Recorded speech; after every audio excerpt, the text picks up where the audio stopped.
이런 모습도 보인단 말이죠.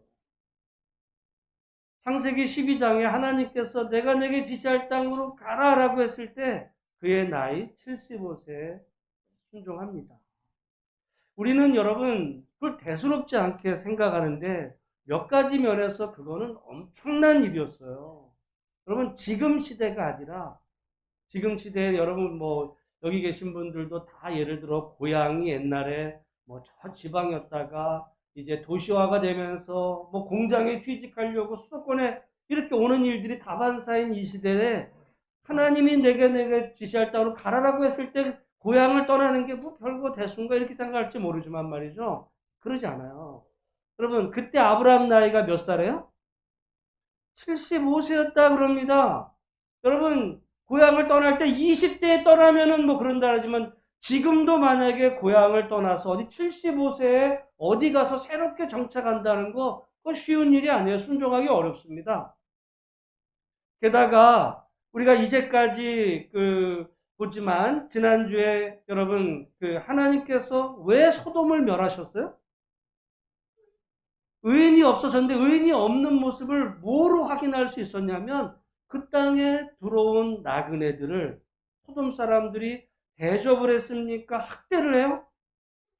폭행을 하고 끌어내라 이거죠. 우리가 상관하리라 그러면서 해를 가하는 그런 일이 여러분 소돔에만 있었다고 생각하시면 안 돼요. 왜냐하면 오늘 본문에도 여러분 보면 결국은 오늘 본문에 아브라함이 정말 실수하는 모습이 나오지만 아브라함이 뭐라고 얘기하냐면 13절 한번 읽어보겠습니다. 시작.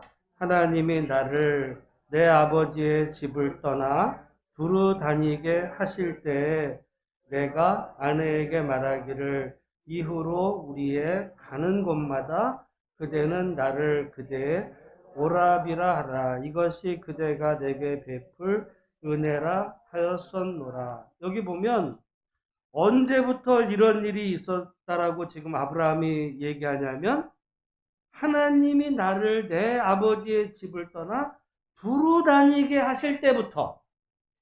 그러니까 여러분 우리가 지금 생각할 때 아브라함은 고향을 떠나 두루 다니는 이 나그네 삶이 어떠한지를 알았던 거예요. 우리가 성경에도 보면 하나님이 그 시대에 가장 어려운 사람들을 고아, 과부, 그리고 나그네. 그 나그네는요, 고향을 떠난 사람. 고향을 떠난 사람이 어떤 일을, 대우를 받냐면, 소돔에 두 천사가 갔을 때, 소돔 사람이 했던 그 일을, 그런 일을 경험하는 거고요. 아브라함이 오늘 본문에 아비멜렉 그 땅에 갔을 때, 아비멜렉에게 당했던 그 일, 아무리 여러분, 아브라함이 그 사례가 자기 아내가 아니라 누이라고 그래도, 누이면 뺏어가도 되는 일이에요? 그런 일이 벌어졌고 또 그 일은 아브라함이 그 이전에 이미 애굽에 갔을 때도 똑같은 일을 경험합니다. 그러니까 우리가 가만히 보면 그 시대 사람들이 어떤 사람들이 어떤 지역에 들어왔을 때 받아준 게 아니라 아내도 뺏고 폭행도 가하고 심지어 죽이는 일들이 벌어졌어요. 여러분 사사기에도 보면 사사기 19장, 20장 여기 가보면 그때 왕이 없었을 때 이제 레위인이 그 지역에 갔다가 자기의 그 일종의 첩인데요. 그 첩이 완전히 집단 강간을 당해가지고 결국은 그게 사건이 벌어지는 일들이 사사기에도 나옵니다. 다반사였어요. 그런 일들이. 나그네가 어느 지역에 간다는 거 그거는 목숨을 걸어야 될 일이었기에 그건 두려운 일이었습니다. 그럼에도 불구하고 아브라함이 말씀에 순종해서 그 길을 떠났다는 것은 우리가 생각하는 이상으로 대단한 결단이었어요. 나이도 들었죠. 그리고 자칫하면 가는 곳마다 아내도 빼앗길 수 있는, 여러분 아내도 빼앗길 수 있다는 이야기는 잘못하면 모두 빼앗길 수 있냐면 자기 목숨도 잃을 수 있는 그 목숨을 담보한 그 하나님 말씀에 순종하는 믿음의 여정을 떠나는 겁니다. 그런 거 볼 때, 야, 정말 아브라함 믿음은 정말 이런 믿음이지, 믿음의 조상답다라고 인정할 만한 믿음이에요. 게다가 여러분, 하나님께서 그 아브라함에게 나타나셔서는 이제 하늘의 별을 바라보게 하시고 내 후손이 이와 같으리라 했을 때 아브라함이 그걸 믿었다고 그랬어요.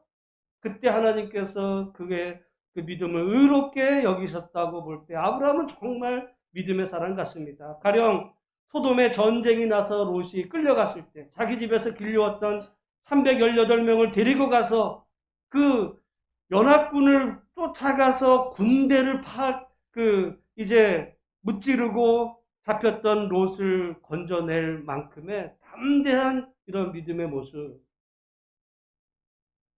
정말 믿음의 사람은 이래야지. 이럴 것도 같지만 그 뒷면을 보면 아브라함의 그 모습이 네? 애굽에 가서는 자기가 말하자면 잘못하면 죽을까봐 아내를 바쳤죠. 자기 살자고 아내를 지금 다른 그 집에 넘겨버리는 그 일을 오늘 본문에 또 합니다. 게다가 여러분 우리가 보듯이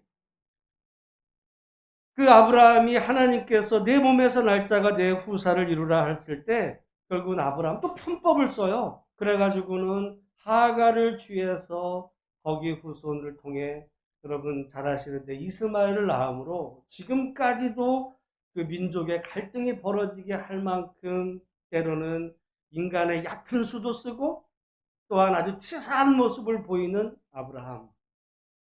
이 두 면이 지금 아브라함에게 다 있는 거예요. 근데 가만히 보면 그러니까 그 모습을 볼 때 결국은 우리들의 모습과 다를 바가 없어요. 다를 바가 없어요. 오늘 우리가 믿음 안에 산다고 하지만 여러분 다른 면에서 우리의 모습을 누군가 이렇게 비춰본다면 뭐 믿는 사람이 뭐 저래.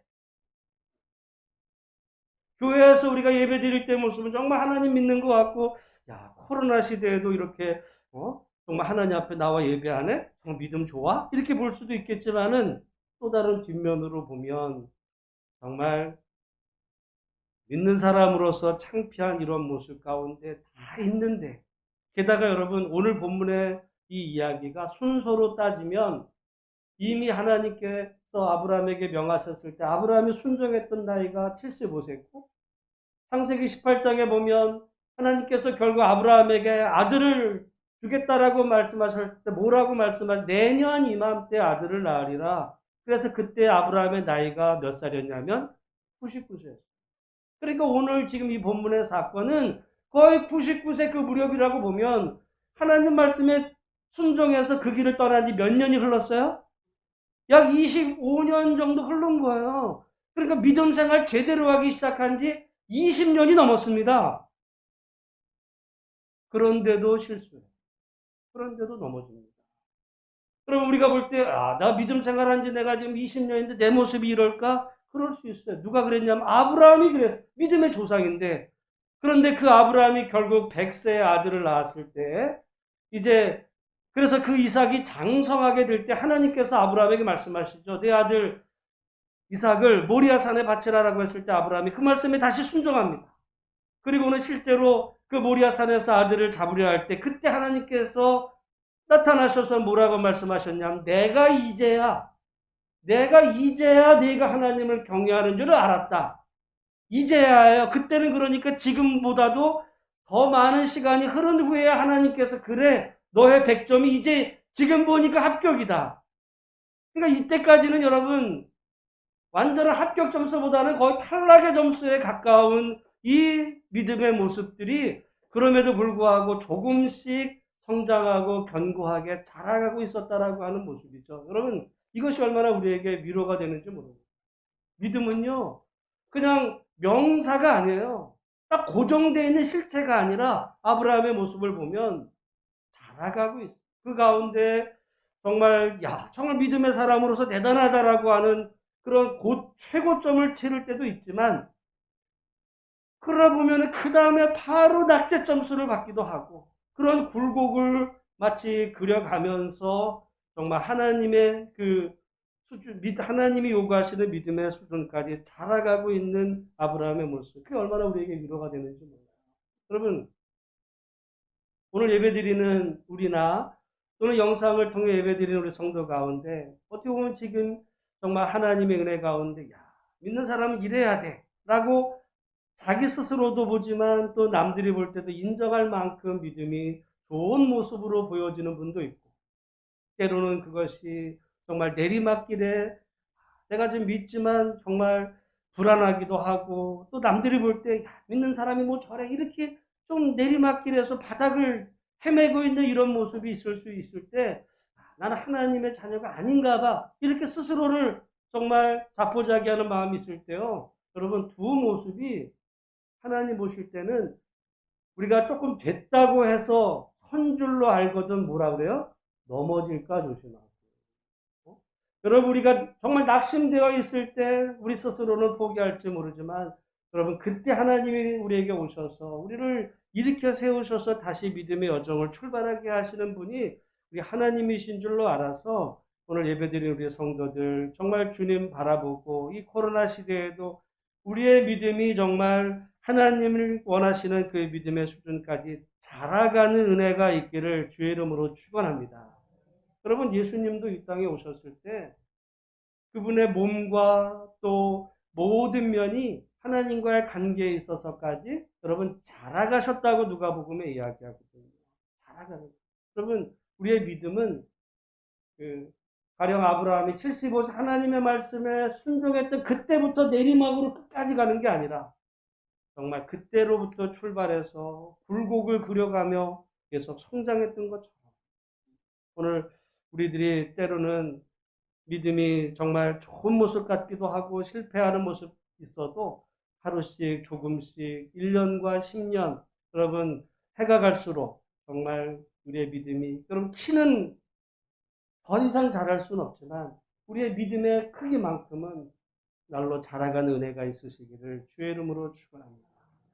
그러니까 아브라함에게 이 두 면이 다 있었어요. 여러분 믿음의 모습만이 아니라 여러분 사람도 그래요. 우리 동양 철학에서 가장 중요한 이 논쟁 중에 하나가 맹자와 순자 이 사이에 사람이 선하냐, 본성적으로 사람이 본성적으로 악하냐. 그래서 본성적으로 선하다는 것을 성선설이라고 그러고 본성적으로 악하다는 것을 성악설이라고 합니다.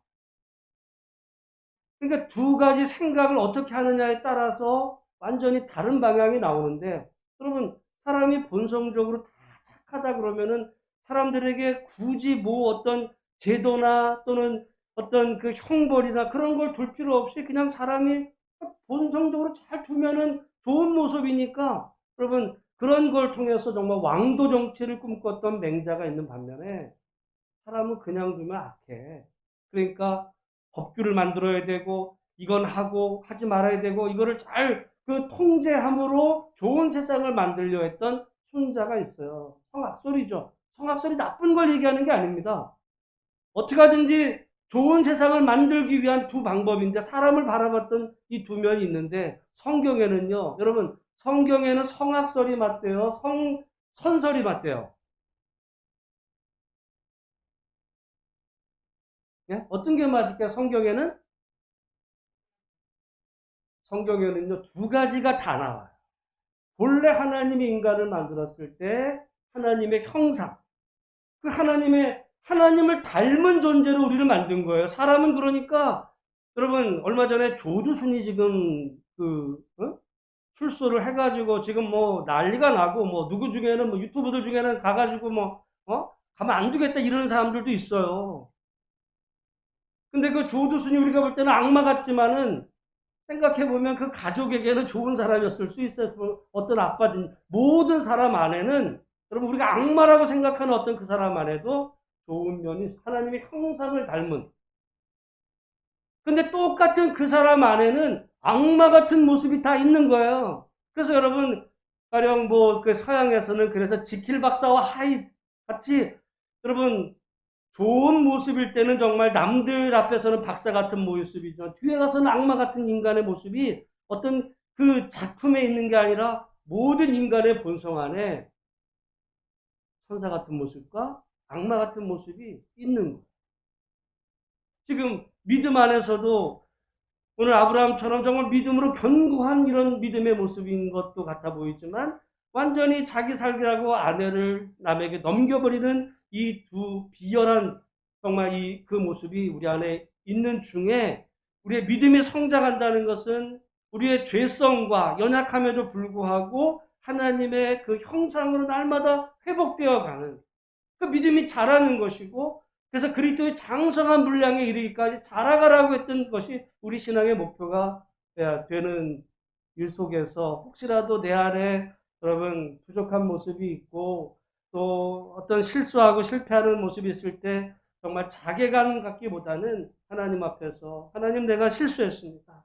하나님 내가 실패했지만 하나님 내게 은혜 주셔서 나를 믿음의 사람으로 세워주신 것에 감사하며 정말 주님 붙잡고 날마다 믿음 안에 성장하고 하나님의 형상을 회복하며 나가는 우리 모든 복된 성도들이 되어야 될 줄로 믿습니다. 중요한 거는요, 우리가 실수할 때, 우리가 넘어졌을 때도 하나님이 우리를 어떻게 바라보시느냐. 오늘 본문의 말씀에 보면 7절에 이렇게 이야기하겠습니다. 우리 한번 7절에 같이 보겠습니다. 시작. 이제 그 사람의 아내를 돌려보내라. 그는 선지자라. 그가 너를 위하여 기도하리니 내가 살려니와 내가 돌려보내지 아니하면 너와 내게 속한 자가 다 반드시 알지니라. 여러분, 이건 지금 하나님이 아비멜렉이 지금 아브라함의 아내 사례를 데려갔잖아요. 그랬을 때 그 아비멜렉에게 하나님이 아브라함을 어떻게 소개하냐면 그는 뭐래요? 선지자. 여러분, 아브라함이 지금 뭐 했어요? 자기 살자고 아내를 넘겼어. 그러면 뭐라고 얘기해야 되냐면 그는 파렴치 아니야.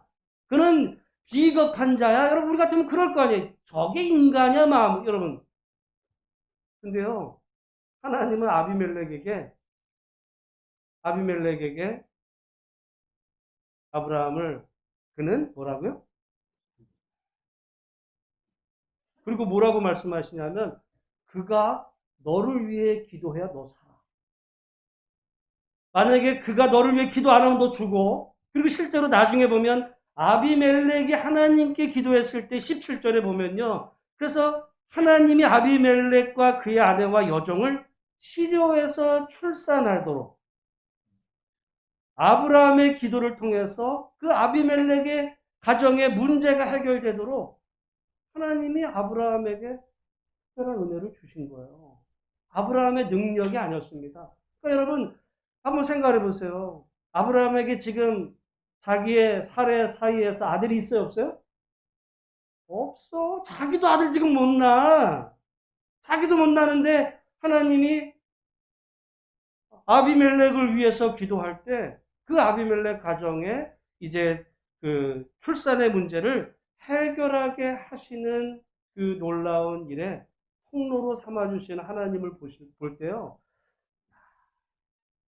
여러분, 하나님이 우리를 바라보실 때, 여러분, 우리가 여기 지금 아브라함이 지금 한 행동 보면 이게 칭찬받을 일이에요. 지금 책망받을 일이에요.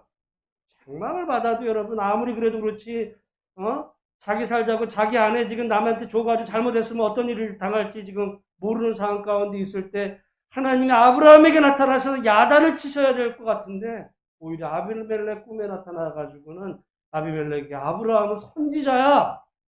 손대지 마. 그가 너를 위해 기도해야 너 문제가 해결되라고 아브라함을 보호하시고 감싸주시는 하나님.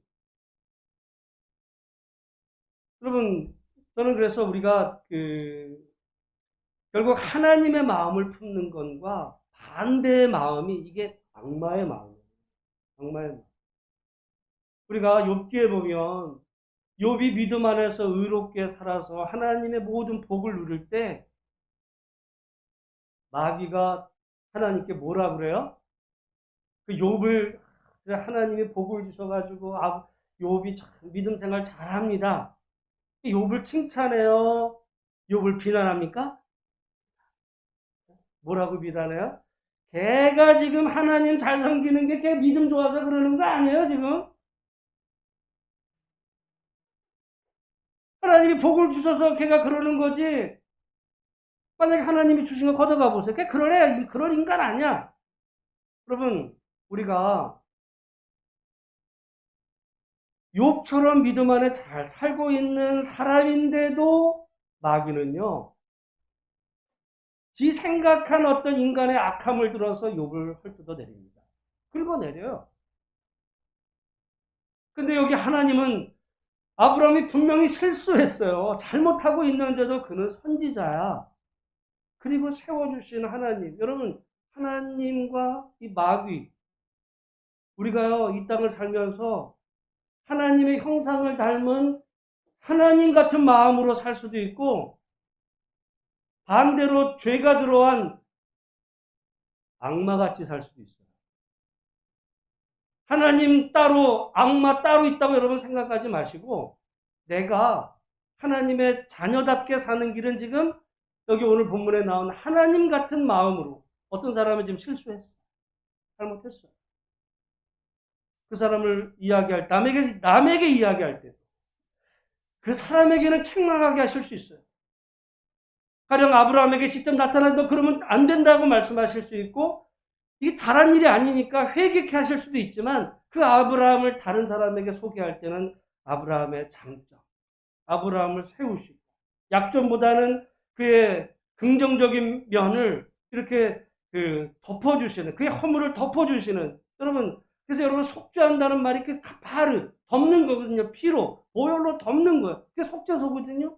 아브라함의 허물이 있지만 그를 덮으셔서 아브라함을 세워주시는 그 하나님 같은 그 모습으로 우리가 사람 관계를 맺을 수 있어요. 다른 사람을 이야기할 때 괜히 말이죠. 그 뒷이야기. 자기 생각에 마치 마귀가 욥을 뒷이야기 하듯이 자기 생각을 넣어서 그런 사람이야. 이래가지고 이제 깎아내리는 그 모습을 할 때 여러분 생각해야 돼. 아, 그때 내가 마귀가 됐구나. 마귀 짓 하는 거예요, 그게. 근데 하나님은 말이죠. 분명히 아브라함이 잘못했음에도 그를 덮어주고 정말 세워줘서 여러분 나중에 이 이야기를 알았을 때 아브라함의 입장에서 하나님이 아비멜렉에게 이런 말씀을 하셨다고 만약에 아비멜렉이 아브라함에게 얘기했다고 생각해 보세요. 지금 아브라함은 자기 살자고 아내를 아비멜렉에게 넘겼는데 그 사이에 하나님이 아비멜렉에게 나타나셔가지고는 이 말씀을 하셨을 때 나중에 아비멜렉이 아브라함에게 이야기하는 거죠. 야, 하나님이 어젯밤에 나에게 나타나서 너 선지 잘했어. 네가 나를 위해서 기도하면 우리 가정의 문제가 해결될 때. 그 말을 여러분 아브라함이 들었다고 생각을 해보세요. 하나님에 대해서 어떤 마음을 가질까? 우리가 그런 생각을 해보면 우리 하나님은 정말 우리가 말로 설명할 수 없이 정말 그 좋으신 우리의 단점이 있음에도 불구하고 단점과 허물을 덮으시고 정말 우리의 좋은 점을 들어서 우리를 사용하시는 그런 복된 분이 우리가 믿고 섬기는 하나님인 줄로 알아서 그 하나님을 정말 더 사랑하며 그 하나님을 닮아가는 좋으신 하나님을 믿을 뿐만 아니라 그분이 좋다면 또 그것이 좋은 일이니까 그렇게 사람을 세워가고 단점보다 장점을 높이는 그런 은혜가 있기를 주의 이름으로 축원합니다. 우리가 여러분 교우 관계도 그렇고 또 주변에 만나는 분들도 그렇고 여러분 특별히 자녀들도 그랬으면 자녀를 대할 때 자녀의 단점이 있잖아요. 단점. 그리고 장점이 있을 때 한번 생각해보세요. 단점을 지적하는 거와 그 장점을 채워줘요. 그래서 그 장점으로 그 허물을 덮어주고 물론 여러분 잘못하는데도 잘했어 이렇게 뭐 한다든지 그런 버릇 나빠지고 잘못되는 길도 분명히 있지만 오늘 말씀은 여러분 삶에 잘 그렇게 적용해서 정말 여러분 자녀들의 그 허물도 있지만 장점을 생각하고 위해서 기도하고 하나님이 복들어 정말 사용해 주시도록 위해서 기도할 때 여러분도 그렇고 여러분의 자녀들도 아브라함의 믿음처럼 자라가는 은혜가 분명히 있게 될 줄로 믿습니다. 근데 오늘 본문의 말씀에 보면 여러분 아브라함에게 또 다른 어떤 그 단점이 뭐냐면 말이죠. 우리 오늘 본문 11절에 아비멜렉이 아브라함에게 이제 묻죠. 너 왜 이렇게 했냐? 그러니까 아브라함이 뭐라 그러냐면 우리 11절 말씀 같이 한번 읽어보겠습니다. 시작. 아브라함이 이르되 이곳에서는 하나님을 두려워함이 없으니 내 아내로 말미암아 사람들이 나를 죽일까 생각하였으며. 그러니까 지금 아브라함은 두려웠던 거예요. 하나님 말씀에 순종해서 그 여정을 나갔지만 여러분 그 당시 여러 많은 그 지역들마다 여러분 사람들을 순순히 받아들여 주지 않았다는 겁니다. 다 마찬가지. 여러분 뭐 요즘 이제 조금 시들해졌지만 한때 많은 사람들이 제주도 가서 살자 이래가지고 제주도를 많이 갔어요. 근데 갔다가 대부분 여행을 가면 좋지만 실제로 갔다가 적응을 잘 할까요? 못할까요? 잘 못하는 경우가 많아요. 왜? 왜 그럴까요? 텃세가 세요. 텃세가 세요. 근데 여러분 제주도만 텃세가 세요? 다 세요. 다 세요. 수원은 텃세가 없을까요? 수원도 텃세 셌어요. 어디든지 여러분 외지인이 와가지고 나랑 경쟁자에 있다는 거 못 받아들입니다. 여러분 미국이 우리가 이렇게 볼 때 막 트럼프가 막 저 이민자들 나가라 다 텃세예요. 국가적인 텃세죠. 우리도 여러분 조금 이게 이제 이민자들이 들어온다는 이야기는 나라가 잘 된다는 이야기예요. 사람들이 이왕이면 좋은 나라가 살고 싶으니까 좋은 나라인 줄 알고 오는 건데 여러분 미국이란 나라가 저렇게 번창한 데는 이민자들 다 받아들이는 어떤 그 속에서 정말 이 창조적인 것 때문에 이렇게 됐는데 이민자들을 쫓아내는 나라가 되면요 그 나라는 망하기 시작해요. 그 도시도 망하기 시작해요. 헛새 부리는 순간 망하는 겁니다. 그러니까 지금도 그런데 이 아브라함 시대에는 텃세 정도가 아니라 말씀드린 것처럼 죽였어요. 아내를 빼앗고 이런 포악한 일들이 벌어지는 중에 아까 우리 한 집사님 예수님 오셨을 때 그 베들레헴 사람들이 안 받을 그게 일반적이었던 그런 일들이었던 거예요. 다 그러다 보니까 지금 아브라함 마음속에 어떤 마음이 있었냐면 두려움이 있어요. 사람에 대한 두려움. 나를 죽이지 않을까? 그러다 보니까 분명히 이전에 한 20여 년 전에 애굽에 가서도 했던 그 일을 20여 년이 더 지난 지금도 똑같이 반복하고 있는 아브라함의 모습. 여러분 아브라함이 그러니까 하나님도 두려워하지만 아브라함은 그러니까 사람도 두려워. 우리도 똑같습니다.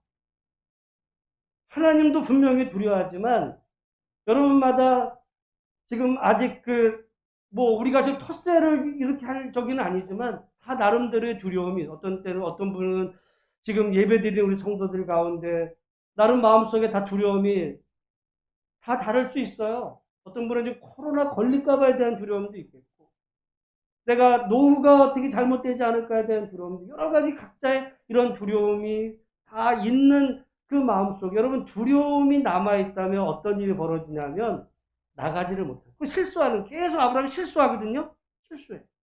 그러니까 아마 다른 데 가서 또 실수할 수 있어요. 두려움이 남은 여러분 한 번 두려움에 빠지면 해결 잘 안 돼요. 제일 제가 두려운 게 뭐냐면 저는 고소공포증이 있어요. 높은 데 올라가서 막 이러면 너무 두려워 그게. 너무 두려워. 근데 바다를 보면 그냥 뛰어들고 싶어. 바다는 자신 있어요.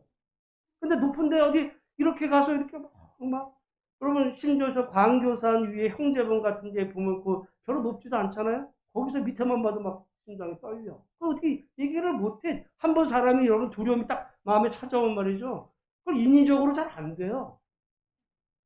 그러니까 가끔 그 높은 데를 잘 안 가려고 이제 그런 면이 있는데 아브라함은 사람에 대한 두려움이 결국은 계속 실수를 하게 되는 이 원인이 여러분 됐는데 고소공포증은 별게 아니야. 근데 여러분 그것이 종류가 다른 어떤 또 다른 두려움이면 인생에 문제가 생깁니다. 그것 때문에 진도가 안 나가지는 거예요. 똑같이 계속 실수합니다. 그 문제에 걸려서. 여러분의 만약에 믿음 생활 안에서 어떤 두려움이 그것이 여러분을 만약에 잡고 있다면 그 문제 때문에 믿음은 자라지를 않고 계속 실수하고 제자리를 도는 이 모습이 우리 안에 있을 때 오늘 그래서 제목이 말이죠. 오늘 설교적인 제목이 하나님만을 두려워하라. 그래서 나중에 보면 그래서 아브라함에게 하나님께서 명령했을 때 아브라함이 모리아 산에서 아들을 이제 바칠 때 하나님 뭐라고 말씀하시? 내가 이제야 내가 하나님을 경외하는 줄을 알아. 경외한다는 말이요. 두려워한다는 거예요. 오늘 우리 마음엔 다 두려움이 있습니다. 두려움의 대상이 사람이나 환경이나 건강이나 여건이 아니라 몸은 중요도 영혼은 능히 죽이지 못하는 자들이 아니라 몸과 영혼을 능히 지옥에 멸하실 수 있는 그 하나님만을 두려워할 수 있는 그런 은혜가 있기를 주님의 이름으로 축원합니다. 그 하나님을 두려워하면요. 하나님만을 두려워하면 나머지는 부수적인 게 되는 거예요. 근데 하나님에 대한 두려움 없이 하나님은 별로 두렵지 않아. 근데 그 상황이 자꾸 두려우면 문제는 해결되지 않아. 자꾸 실수하고.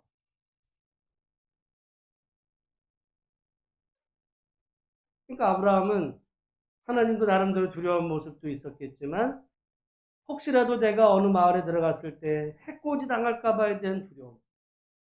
그래서 잘못하면 그 아내 때문에 내가 목숨을 잃을 것에 대한 그 두려움. 자꾸 실수합니다. 가는 곳마다 실수합니다. 그 문제가 해결되어야 됐던 거예요. 아브라함에게 문제는 그거였어요. 그 믿음이 그러니까 자라가야 됐던 부분. 오늘 우리에게도 정말 내가 누구를 두려워하는가, 뭘 두려워하는가. 난 두려움이 없어. 여러분, 두려움을 가질 수 있어야 돼요. 두려움 없는 사람이 문제일 수 있어요. 두려움 있는 거는 당연한데 그 두려움의 대상, 그 대상이 오직 살아계신 하나님, 정말 하나님을 두려워하고 하나님을 경외할 때 여러분 다른 그 모든 두려움의 그 대상들은 이제 작아지는 거죠. 그만. 하나님이 커 보이면 다른 건 작아지는데 하나님이 작아 보이면 다른 것들이 다 커. 지금 이 순간에 아브라함은 하나님보다 이 아비멜렉을 비롯한 이 사람들이 더 커 보였던 거예요. 하나님 안 보이고 애굽에 갔을 때도 그래요. 오늘 그래서 이 코로나 시대에 코로나가 더 무서운지 아니면 하나님이 더 무서운지. 그렇다고 오늘 뭐 예배 오늘 못 오신 분이 코로나 때문에 못 왔다 그렇게 생각하지 않아요. 더 왔어도 문제입니다. 여기 20명이 제한이에요. 그러니까 나름 또 그 지키기 위해서 그렇게 하셨다고도 여러분 보는데 모쪼록 이 코로나 시대에 나는 코로나에 걸리는 거를 무서워하는지 조심해야 되죠. 그러나 하나님을 내가 더 두려워하는지 우리 스스로 한번 이 강림절 기간 안에 다시 한번 우리 스스로에게 물으면서 하나님이 정말 내게 두려운 분이고 안 보이시는 것 같지만 공기가 안 보인다고 없지 않듯이 하나님이 지금 내 눈에 안 보인다고 안 계신 것 같아서 함부로 생각하고 말하고 행동하는 이런 부분이 아니라 정말 하나님만을 두려워하는 우리의 믿음이 회복이 되는 복된 우리 모든 성도들이 다 되시기를 주님의 이름으로 축원합니다. 기도하겠습니다. 하나님 아버지 감사합니다. 오늘 우리